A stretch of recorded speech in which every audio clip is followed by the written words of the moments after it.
The Hunt brothers were not the last billionaire to make a move on silver. Warren Buffett bought 130 million ounces, or roughly 1/5 of the world's inventory at the time, in 1997. He held that position all the way until 2006. My question is, why is the richest man in the world, who's known for buy and hold and finding permanent value, be scared out of his position? The only comment I ever found disclosing what happened to this trade was Warren Buffett saying, "I bought it very early, I sold it very early.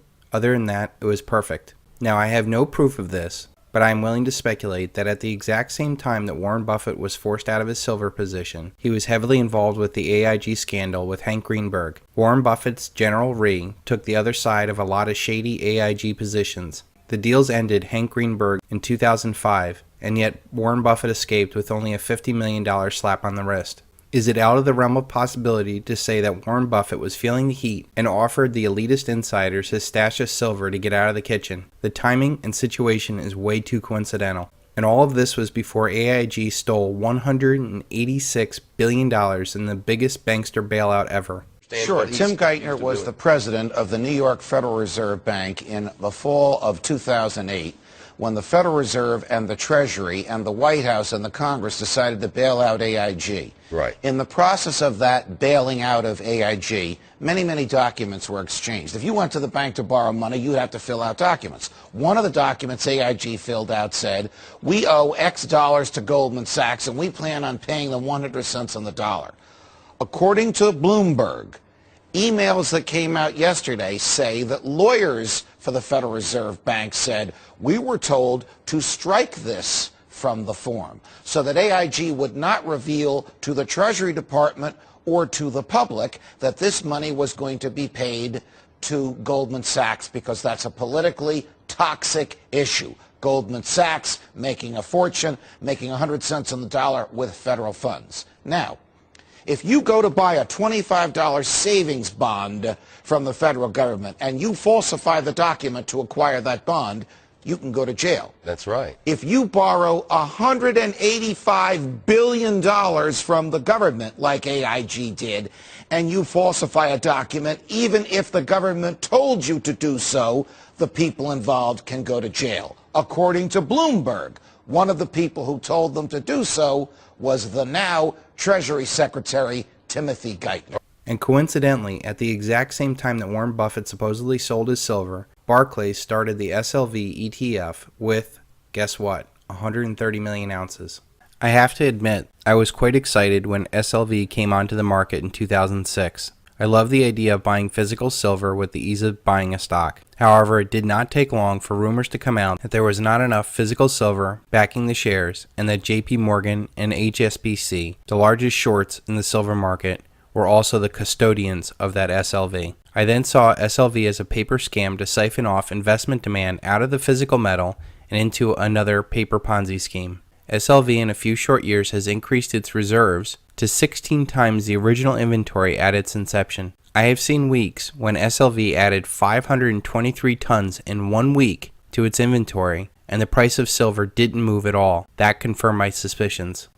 Since I have entered politics, I have chiefly had men's views confided to me privately. Some of the biggest men in the United States in the field of commerce and manufacture are afraid of somebody, are afraid of something. They know that there is a power somewhere so organized, so subtle, so watchful, so interlocked, so complete, so pervasive, that they better not speak above their breath when they speak in condemnation of it. President Woodrow Wilson, the president that signed into existence the Federal Reserve. There are more powerful people out there than even Warren Buffett. They are the men that own the world's central banks, and in turn, the world's governments, militaries, corporations, natural resources, and ultimately humanity. Give me the control of the credit of a nation, and I care not who makes the laws. Nathaniel Rothschild. Warren Buffett is now no more than a puppet of those that own and control the paradigm, namely the Rothschilds and the Rockefellers. In 2002, Warren Buffett and Arnold Schwarzenegger traveled to England to meet Jacob Rothschild, 1 year before Arnold became the governor of California. As a paradigm puppet, Warren is allowed to keep his wealth so long as he serves to keep the paradigm intact. Time and time again, he has come to the paradigm's rescue. He spoke words of confidence in 2008. He even bought part of Goldman Sachs. He perpetually toes the line on CNBC with Becky Quick about the value of Americans investing in stocks. He supports Barack Obama and the false left-right paradigm. He He is a proponent of Obamacare. He says the wealthy are not paying enough, and yet does not offer to pay more, or better yet, expose the system that is rigged to keep us down and profit those that are in control. He is for collectivist ideas like a heavy progressive income tax, the abolition of all rights of inheritance, and the centralization of credit of the state. These are just 3 of the 10 planks of the Communist Manifesto. If you're wondering why supposed capitalists are for these things, it's because it is a concentration of power to the wealthy at the very top. He speaks against derivatives, and then invests in them. He complains about our trade deficit, and then invests heavily in China. And now he has become a boisterous opponent of gold. If you offered me the choice of looking at some 67-foot cube of gold and looking at it all day, and maybe touching it and fondling it occasionally, and then saying, do something for me, and it says, I don't do anything, I just stand here and look pretty. And the alternative to that was to have all the farmland in the country, everything, cotton, corn, soybeans, 7 Exxon Mobils, just think of that. Add $1 trillion of walking around money. Maybe call me crazy. But not only am I going to call Warren crazy, I'm going to call him irrelevant and a hack. All of those things Warren owns, or says he would rather own than gold, only have value so long as the paper paradigm that he whores for functions. What good is all that farmland, 7 Exxon Mobils, and $1 trillion of Federal Reserve notes if we live in a world where Warren's bosses can create $16 trillion out of thin air, or simply regulate, tax, and even nationalize the companies and land?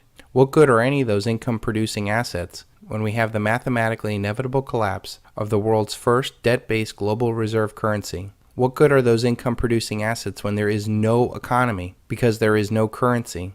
What good are those income-producing assets in a world full of war, riots, and death? Farmland and oil companies are income-producing asset, and gold is money, wealth protection, and insurance. They serve 2 completely different purposes in the investment world and act counter to each other when times are greedy or fearful. Warren Buffett could easily educate people on the 2 different purposes of these financial assets. Every 20 years or so, we go through shifts in perceived wealth. In the 40s and 50s, optimism propelled paper assets like blue chip stocks. In the 60s and 70s, fear caused tangible assets like oil, cattle, gold, and silver to outperform. In the 80s and 90s, paper assets like stocks were once again the place to be. Since 2000, tangible assets have been soaring while paper assets flounder. Unfortunately for Warren Buffett and the rest of the population addicted to paper assets, we still have another decade to go. And at the end, this will coincide with the mathematically inevitable collapse of the dollar, the demise of the U.S. as a global superpower, the fading age of the baby boomers, and most likely another world war. How will those paper assets handle that when there's no more high-frequency trading, banker bailouts, media propaganda, and the overall revulsion of those in power that either did nothing to prevent the collapse or at worst gutted the country so they could tack on another billion to the bottom line? Warren Buffett is irrelevant.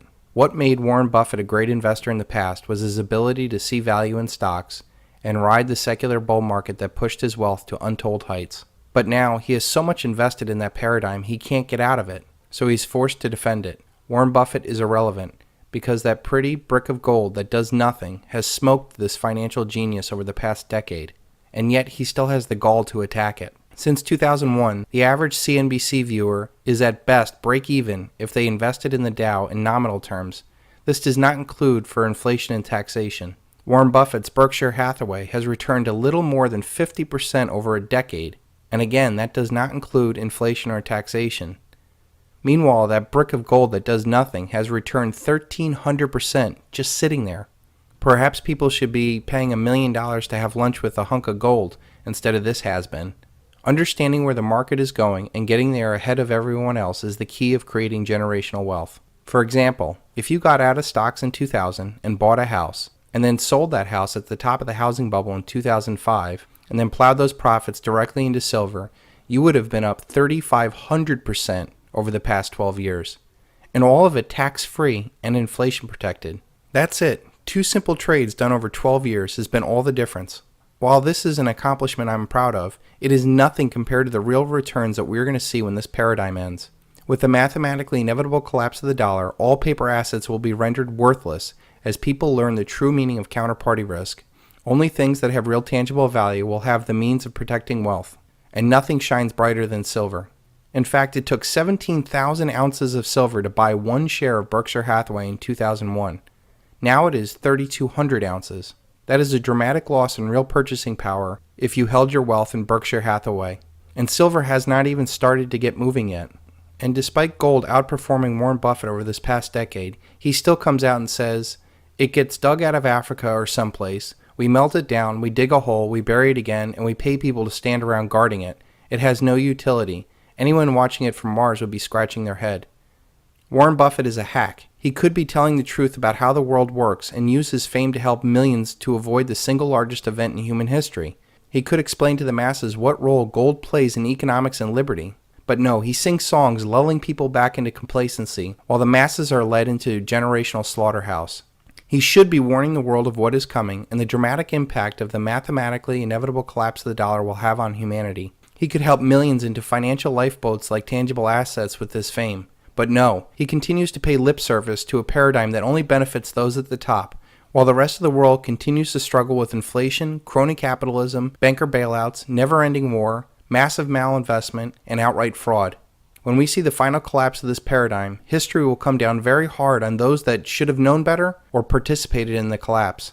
Now you may think that I'm being hard on the old man, but I know he knows better. How do I know this? Look at the writings of his father, Congressman Howard Buffett. I will not take time to review the history of paper money experiments. So far as I can discover, paper money systems have always wound up with collapse and economic chaos. One of the first moves by Lenin, Mussolini, and Hitler was to outlaw individual ownership of gold. You begin to sense that there may be some connection between money, redeemable in gold, and a rare prize known as human liberty. I warn you that politicians of both parties will oppose the restoration of gold, although they may outwardly seemingly favor it, unless you are willing to surrender your children, your country to galloping inflation, war, and slavery, then this cause demands your support. For if human liberty is to survive in America, we must win the battle to restore honest money. There is no more important challenge facing us than that issue, the restoration of your freedom to secure gold in exchange for the fruits of your labor. In the end, Warren Buffett is a high-paid hack. He is simply bought and paid for, like all the other major players in economics, politics, media, academia, military, and medicine.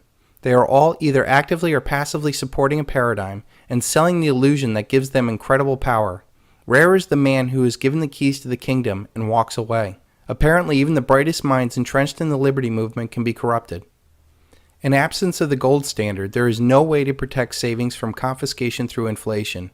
There is no safe store of value, for if there were, the government would have to make its holding illegal, as it is done in the case of gold. If everyone decided, for example, to convert their entire bank deposits to silver or copper or any other good, and thereafter decline to accept checks as payment for goods, bank deposits would lose their purchasing power, and the government-created bank credit would be worthless as a claim on those goods. The financial policy of the welfare state requires that there be no way for owners of wealth to protect themselves.